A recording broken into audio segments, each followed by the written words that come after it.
नहीं करते हो तो आपकी 6 मास की आयु कम हो जाएगी। यह शास्त्र का नियम है। इसीलिए अगर कोई भी अतिथि, कोई भी व्यक्ति आपके दरवाजे पर आए तो यह आपका कर्तव्य बनता है, चाहे वह गरीब हो, चाहे वह मूर्ख हो, चाहे वह कोई भी क्यों न हो। अगर आपके दरवाजे पर कोई आए तो यह आपका कर्तव्य है कि आप अपने आसन से उठ करके उनका स्वागत करो। ऐसा नहीं करने से आयु का क्षय होता है। इसलिए भगवान विचार करते हैं आज मुझसे सूर्यदेव मिलने के लिए आ रहे हैं, तो मेरा कर्तव्य है कि मैं जाकर के सूर्यदेव का स्वागत करूं। इसलिए भगवान आगे बढ़ते हैं। जब भगवान नगर के द्वार पर जाते हैं, देखते हैं यह सूर्यदेव नहीं है, यह उसी द्वारिका का एक प्रजा था जिसका नाम था सत्राजित। तो सत्राजित भगवान देखते हैं यह सूर्यदेव नहीं, यह सत्राजित है। तो सत्राजित कौन? भगवान के सेवकों ने सूर्य कैसे समझ लिया? तो कहते हैं यह सत्राजित गया था सूर्य का तप करने के लिए। जिस तप के प्रभाव से उसने सूर्य देव से एक स्यमंतक नामक मणि प्राप्त किया और आज उसी मणि को धारण करके सत्राजित आ रहा था, जिससे उसके शरीर में इतना चमक था कि सेवकों ने विचार किया कि यह सूर्य देव ही है, लेकिन वह सूर्य नहीं था, वह उसी राज्य का प्रजा सत्राजित था। भगवान बोले सत्राजित तूने यह मणि कैसे प्राप्त कर लिया? सत्राजित बोला प्रभु मैंने सूर्य देव का तप किया और मुझ पर सूर्य देव प्रसन्न होकर के मुझे यह स्यमंतक मणि दिए।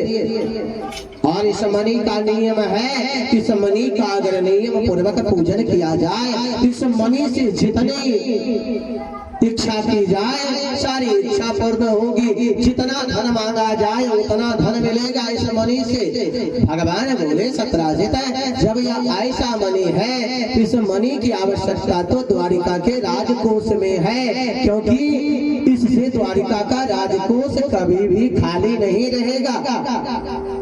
अगर यह मणि तो द्वारिका के राजकोष में दे देते हो तो बहुत सुंदर रहेगा।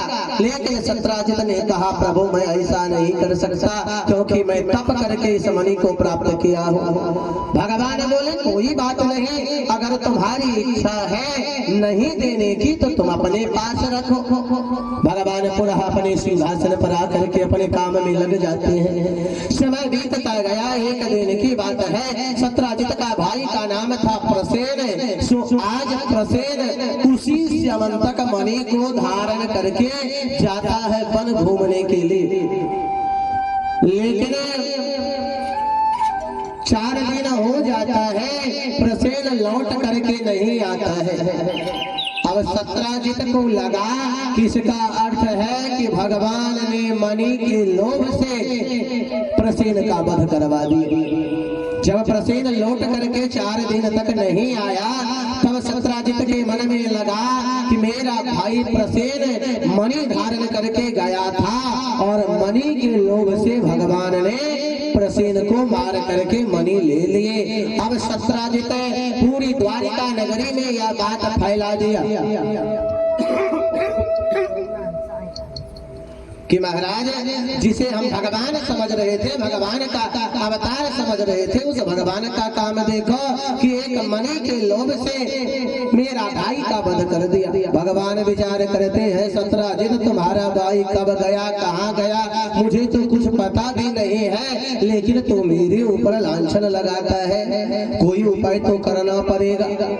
भगवान देखते हैं कि जो द्वारिकावासी भगवान को ईश्वर समझ रहा था, आज वही द्वारिकावासी उस मणि के कारण भगवान से घृणा करने लगता है।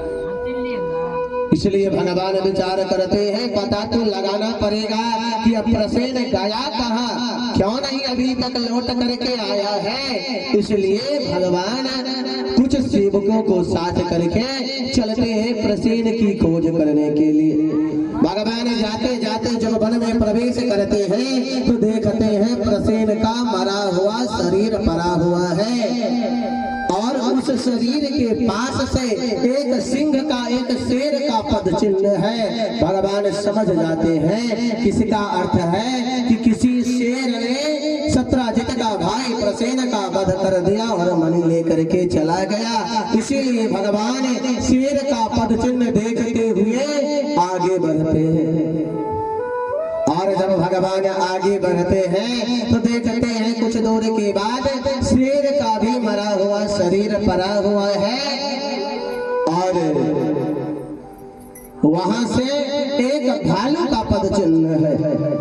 भगवान समझ जाते हैं कि इसका अर्थ है कि सिंह को किसी भालू ने मार करके और मणि लेकर के चला गया।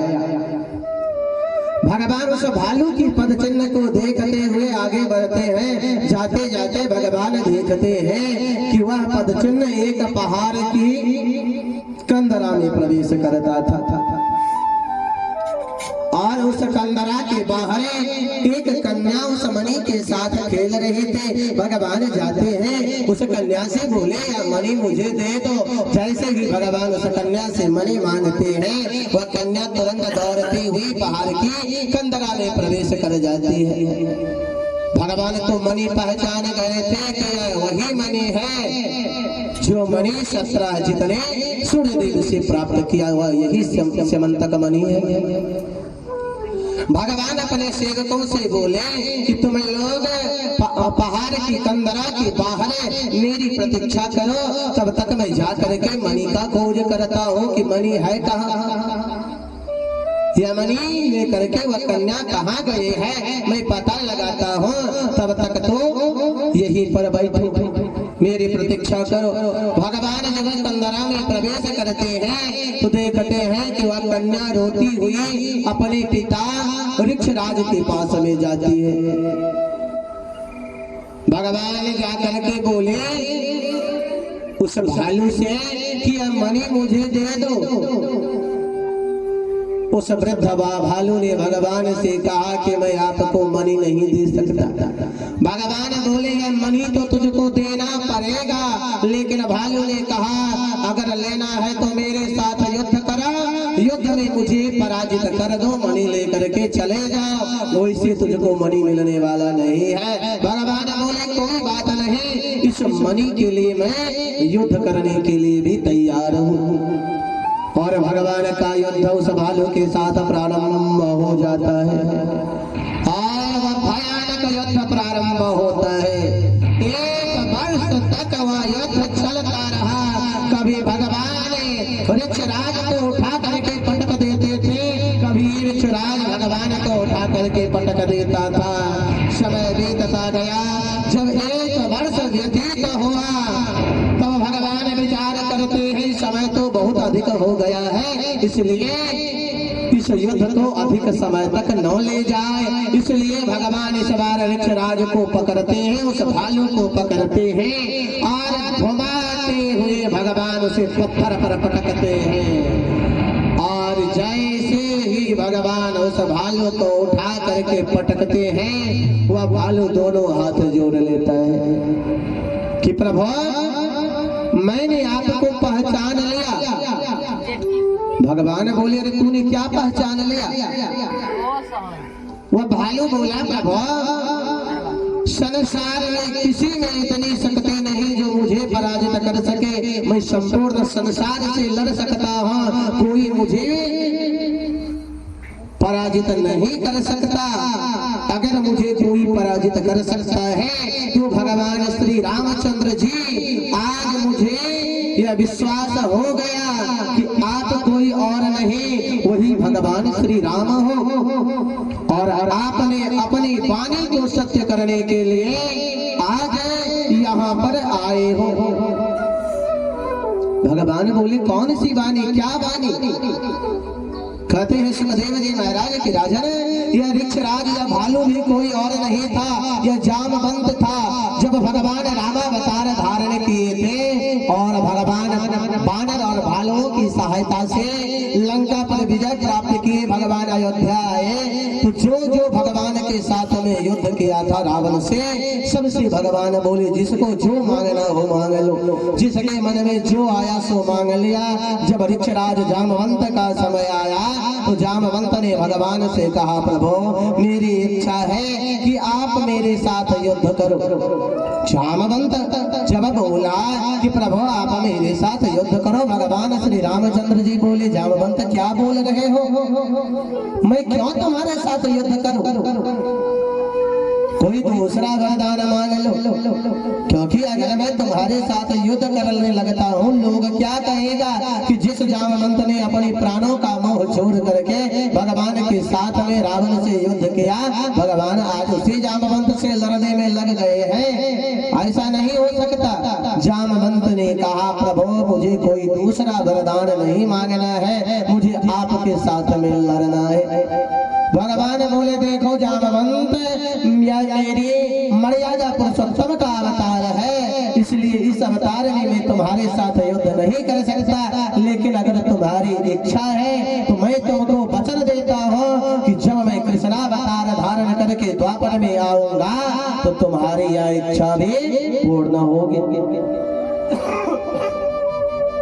सो आज ऋक्षराज जामवंत समझ जाता है कि वही भगवान श्री रामचंद्र जी ने अपनी वाणी को सत्य करने के लिए आज मेरे पास आए हैं और मेरी इच्छा को पूर्ण किए हैं। क्योंकि प्रभु आपके सिवा किसने इतनी शक्ति जो ऋक्षराज जामवंत को पराजित कर दे। मैंने आपको पहचान लिया, आज मेरी इच्छा पूर्ण हो गई। प्रभु आप कितने कृपालु हो कि जो भक्त आपसे जो मांगता है आप उसकी इच्छा को पूर्ण करते हो। इसी कारण तो आपके दरवाजे पर भक्तों का लाइन लगा रहता है, भक्तों का भीड़ लगा रहता है। आप में जो कृपा करने की शक्ति है, इसी कारण हर समय भक्तों का भीड़ लगा रहता है आपके दरवाजे पर। अगर आप में कृपा करने की आदत नहीं होती तो आपका द्वार खाली रहता, कौन आपको पूछता,